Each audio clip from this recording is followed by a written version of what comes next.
The moment of truth is coming. The United States Embassy came out with an unusual announcement. Iran is sending threats. We see new satellite images of F-22 aircraft already on the runway at a base in southern Israel. The most senior American commander in the Middle East briefed Trump on the strike options. In Israel, preparations are underway for the collapse of negotiations with Iran, and the assessment is high likelihood that Hezbollah and the Houthis in Yemen will join if Tehran attacks Israel. This will be combined with all proxies of Iran. So Iran and the United States did not reach agreements in Geneva in the negotiations, but they are avoiding declaring a collapse. The gaps are too large. Witkoff and Kushner are disappointed by the Iranian delegation's remarks. The negotiations are over. Hezbollah threatens Trump, and the situation is so explosive that even China has instructed its citizens to leave Iran as soon as possible.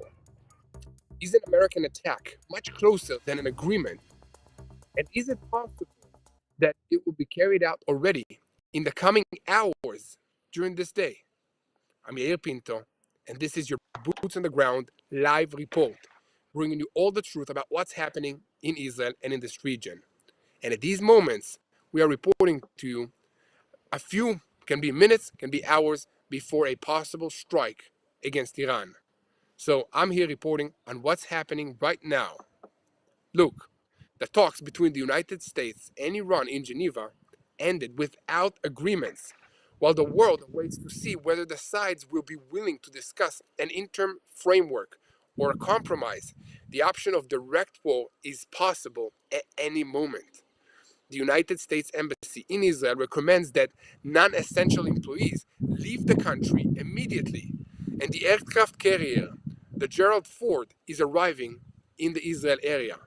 Iran's army threatens ahead of escalation, and according to foreign reports, the American military buildup in the Middle East and the deadlock in the nuclear negotiations increase the likelihood of a military confrontation, which officials are estimating that an escalation scenario could develop into a regional conflict within 72 hours. The commander of the United States Central Command briefed President Trump on the military options that are currently on the table regarding Iran. And according to a report on ABC, the option of strike, led jointly by the Israeli and the American Air Forces, is still on the table. The battle arena between Iran and the United States is heating up at these very moments as the Ayatollah regime in Tehran uses harsh language and refuses to compromise on the issue of the nuclear program and on the issue of the ballistic missiles in its possessions. And on the other side, United States President Donald Trump repeats his threats. This is how an initial American military action against Iran could look like. Situation assessments reveal the strike targets, the strategy, and the global risks in the event that a direct war breaks out between the two countries. Intelligence experts and sources in Yemen reveal the Houthis used the ceasefire to build a lethal force waiting for orders from Tehran, in Yemen, also in Iraq, and even in America, from where they could launch coordinated attacks from the other side. So, a lot ahead of us is coming up.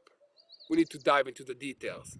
I'm Yair Pinto, and this is your Boots on the Ground live report, bringing you all the truth. And this is day 874 of the war against Hamas, Hezbollah, the Houthis in Yemen, and all the terrorist organizations in Judea and Samaria, including Hamas, the Palestinian Islamic Jihad, and all the others that are controlled by the Iranian Revolutionary Guards Corps, which is the head of the crumbling axis of evil in the Middle East. And 1 second before we begin, we are probably heading into a difficult period. And in a time of war, we are calling on you to be ambassadors of the truth. We need you in order to spread what's happening in Israel. So share our content with as many people as possible. And if you have information and want information from the ground, look for me, Yair Pinto, for Mati Shoshani, and for TBN on social media platforms. And make sure to hit that subscribe button so that you never miss another episode of Boots on the Ground and know how to pray for the peace of Jerusalem. All right? Let's begin. 4 F-22 aircrafts are already positioned on the runway at Uvda Air Base in Israel in the south. In those same images, another 7 aircrafts can be seen parked along the runway, together with additional equipment that is unloaded besides them. This is not background noise. This is an operational deployment that is being photographed in real time. And the question now is one: are we hours away from a decision or just minutes away from action? So, again, for those of you joining us now, I'm Yair Pinto, and this is a live edition of Boots on the Ground, bringing you all the truth about what's happening in Israel. And at these moments, as everyone is asking whether a strike on Iran is already around the corner, we are connecting all the pieces into one big picture. The story begins with diplomacy, and for now, ends with force. The latest round of talks in Geneva ended without agreements. Neither side is rushing to publicly declare collapse, but in practice, the gaps remain very deep. The Americans placed very tough demands on the table, dismantling key nuclear facilities, removing stockpiles of enriched uranium from Iran, and an agreement without sunset clauses, meaning restrictions that are meant to remain in place for the long term, not disappear after a few years. On the other side, the Iranians rejected all of this. They refused a model of zero enrichment. They refused to dismantle facilities. And they make clear that they view enrichment as a sovereign right, at most willing to discuss gradual reduction or a temporary freeze of the development of the nuclear program. In the background, they are projecting a positive atmosphere, speaking about progress, saying the talks were serious and long, referring to a move towards technical stages and another round very soon. But behind the softening tone, the red lines have not moved. No zero enrichment, no dismantling, no removal of uranium, and no discussion of the missile program. That is the major point of friction because in Washington, they are pushing for an agreement that eliminates capability. In Tehran, they are offering an agreement that limits and supervises without dismantling. And while the diplomats say, we will meet again, the military is speaking very differently. The most senior United States military commander in the Middle East briefed the president on the strike options. Not a general briefing, a briefing on operational tracks. The chairman of the Joint Chief of Staffs also said in this briefing, and this is happening exactly as the Geneva talks end without any kind of breakthrough. And in Israel, here, this is being read as a sign. The president is approaching a decision. And here comes the most unusual move of the day. The United States Embassy in Israel issued an official announcement authorization for departure for non-essential employees and their family members from Israel. Not a full evacuation. The embassy continues to operate, but this is an order that moves people, moves families, logistics.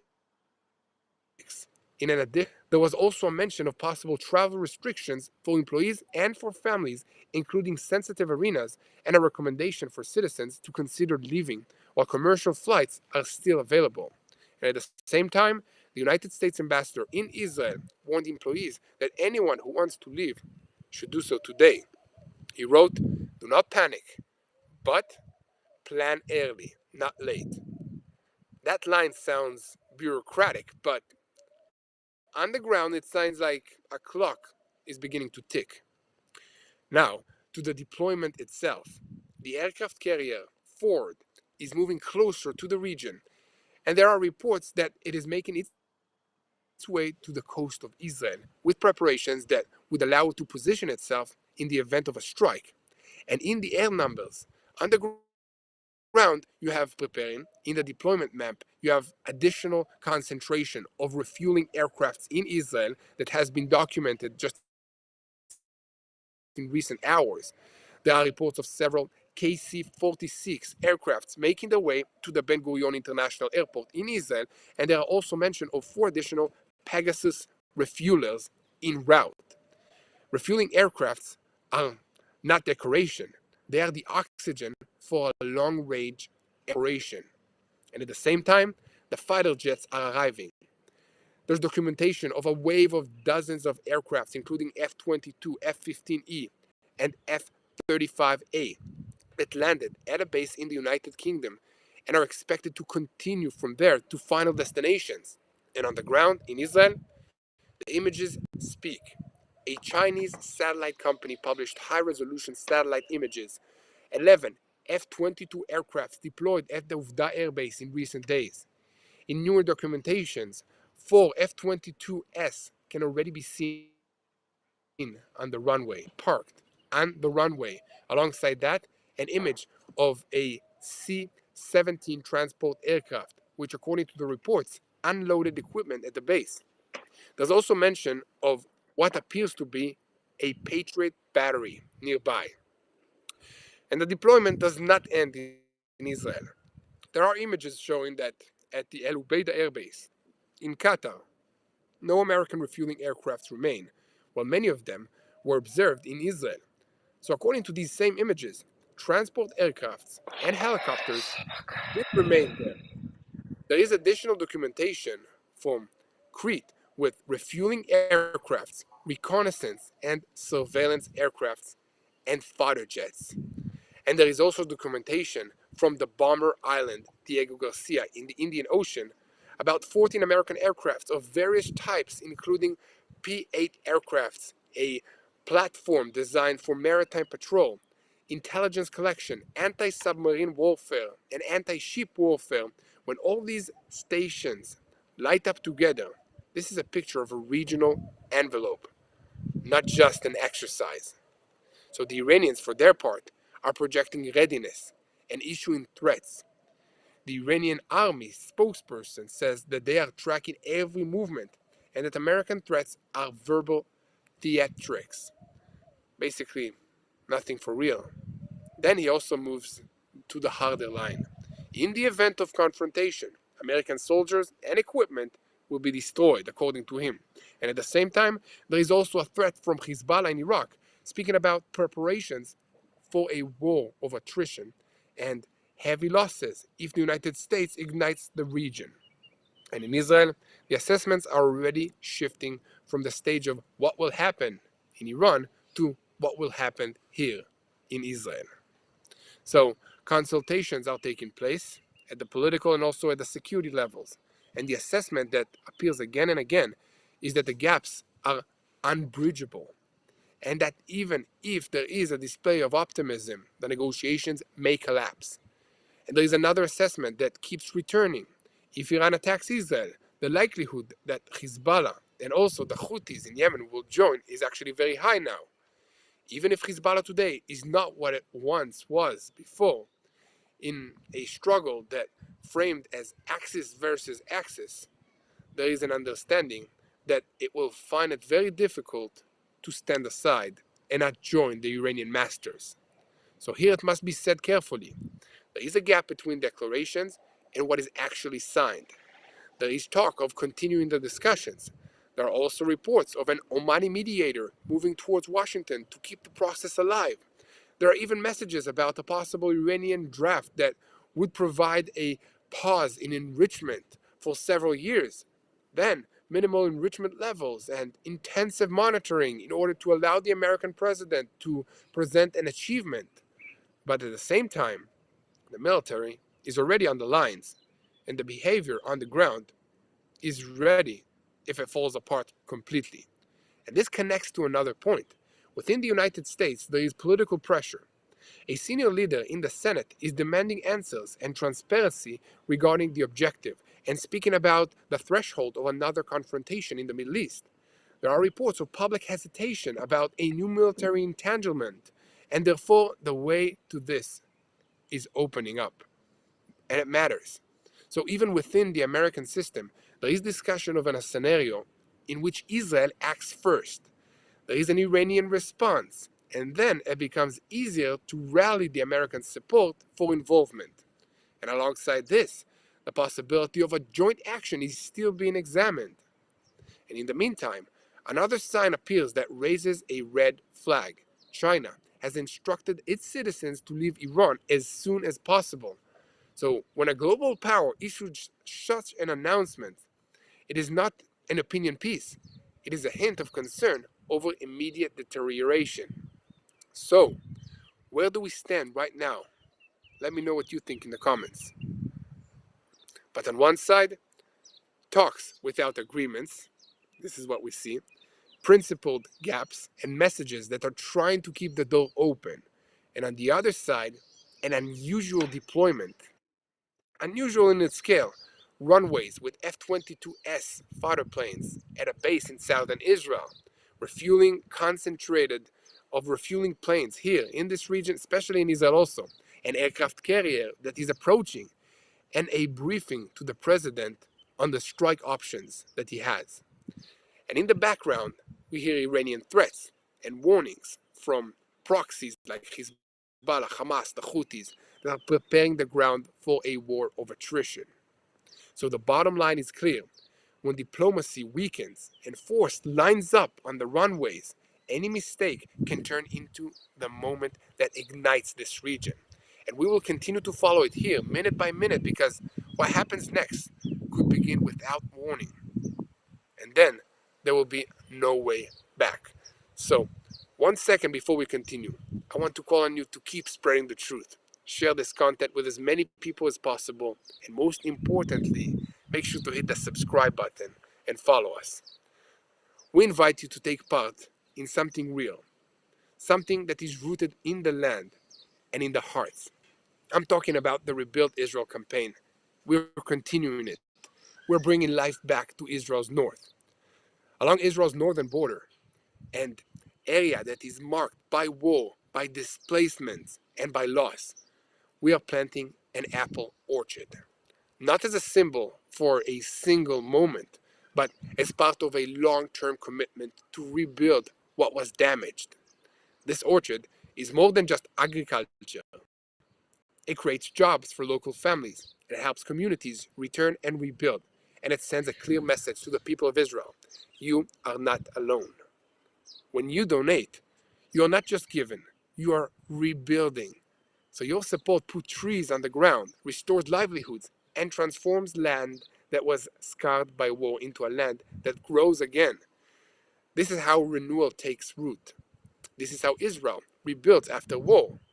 So join us in restoring the north of Israel and strengthening the future of the land of Israel. You can go now to www.tbn.org/rebuild Israel.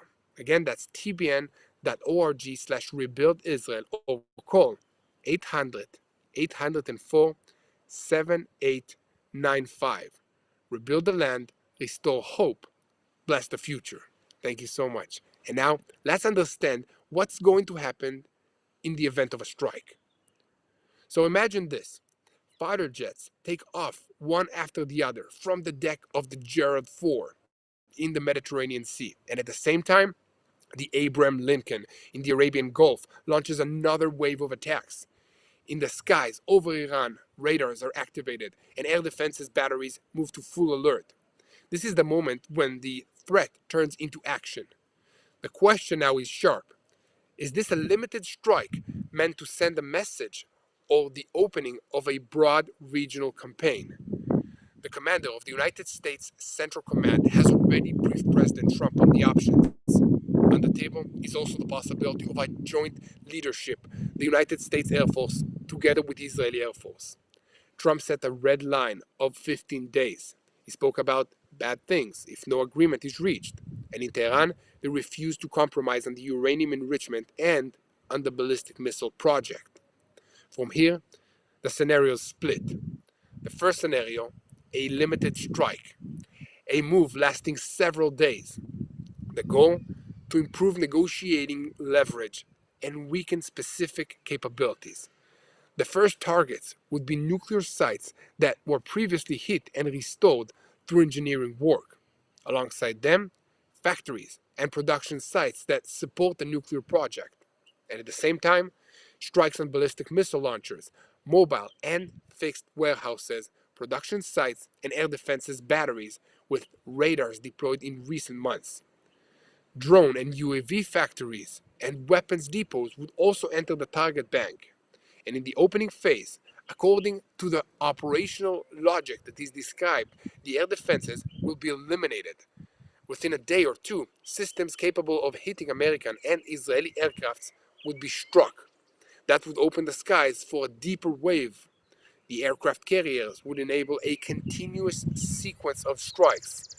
One would operate by day, the other by night, about 200 aircrafts per day from the Lincoln and up to about 300 from the Ford, thanks to its electromagnetic catapults and high operational tempo. 20 aircrafts can launch within 8 to 10 minutes. This is a continuous strike machine. The second scenario, a broader move, not only nuclear and missile sites, but also intelligence, command, and control centers of the Revolutionary Guards of Iran. Strikes on the besieged compounds, an attempt to disrupt the ability to launch a multi-front attack later on.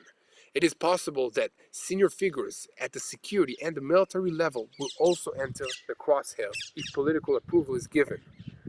Within a week, according to the assessments, severe damages could be inflicted on operation centers and on military sites.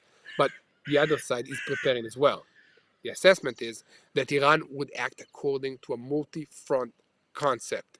Attacks on American bases in the Gulf and Iraq using missiles, UAVs, and pro-Iranian militias. A heated maritime arena in the Persian Gulf and the Red Sea. An attempt to disrupt traffic in the Strait of Hormuz. Strike on energy infrastructure, as we saw in 2019 against oil facilities in Saudi Arabia. Cyber attacks on electricity, water, and financial systems. Disinformation campaigns, and Israel is also in the picture. Even if it does not lead, it could become a target. Missile and UAV fire towards military targets and critical infrastructure. Activation of Hezbollah, the terrorist organization. The IDF is already preparing. We have Division 91 that destroyed structures that were used by Hezbollah in southern Lebanon. Hamas headquarters in Sidon and 3 headquarters in Hezbollah's missile array were struck. More than 430 terrorists have been eliminated in Lebanon since the ceasefire. The message is clear. There are plans for immediate action along the border. And senior security officials assess that Iran is preparing all of its proxies. Hezbollah, the militias in Iraq, the Houthis in Yemen, and possibly also Hamas in Gaza. The assumption is that at first Hezbollah would prefer to stay out of the fighting, but if the regime in Tehran feels its very existence is threatened, it will activate all its tools. What is Iran's soft underbelly? Do you know? Let me know what you think in the comments. Okay, I'll tell you. First, its dependence on air defensive systems that are concentrated around strategic sites alone. If they fall quickly, the skies are open. Second, is the centralized command and control of the Revolutionary Guards. A focused strike could disrupt the cooperation and the coordination between the arenas. And third, the economy. Disruption of all exports or damage to internal infrastructures would create internal pressure. And there is also the public arena. There have been protests already. There is tension. Striking key centers of regime power could reignite an angry street. But toppling a regime from the air alone is considered unlikely without ground forces or an internal revolution. And what about an Iranian attempt to strike the aircraft carriers themselves? The United States Navy emphasizes layers of defenses. You have destroyers with surface-to-air missiles, combat air patrols, electronic warfare, close-in defense systems that fire 1,000 rounds per minute. Drones are a more complex challenge than ballistic missiles, but the experience against the Houthis has improved the detection and the ability to intercept all of these strike capabilities. An aircraft carrier is built to withstand heavy damage, so sinking one is considered an extreme scenario, and behind the scenes, everything is coordinated. The United States Air Force, from bases in this region, the aircraft carriers, and possibly also the Israeli aircrafts. Separate but synchronized, there is one target list. Division into airspace sectors to prevent blue on blue, meaning friendly fire. Maneuvering the ships according to wind direction to allow continuous launches and landings. This is the logistics of a floating city with 8,000 sailors, 90 aircraft, nuclear reactors, and escort ships. And in the end, there are three main possibilities: a short, measured strike to send a message, a broad air campaign that severely damaged military capabilities, or a slide into regional war with proxies, cyber attacks, and damage to the global energy. If the order is given, the first blow will be fast, precise, and multi-front. The real question is not only what the strike will look like, but what the response will look like, and how long it will take before the entire region is pulled in. I'm Yair Pinto, bringing you all the truth about what's happening in Israel. So you can find me and my team on social media. Look for TBN Israel, for Yair Pinto, and for Mati Shoshani. Make sure that you keep spreading the truth, and do not forget to hit that subscribe button. And now, last but not least, this is the most important thing for all of us to remember. This is a spiritual war. This is a war between good and evil, and it affects all of us. This is not just a war between Israel and Iran. You think that the Ayatollah regime wants to stop after Israel is destroyed?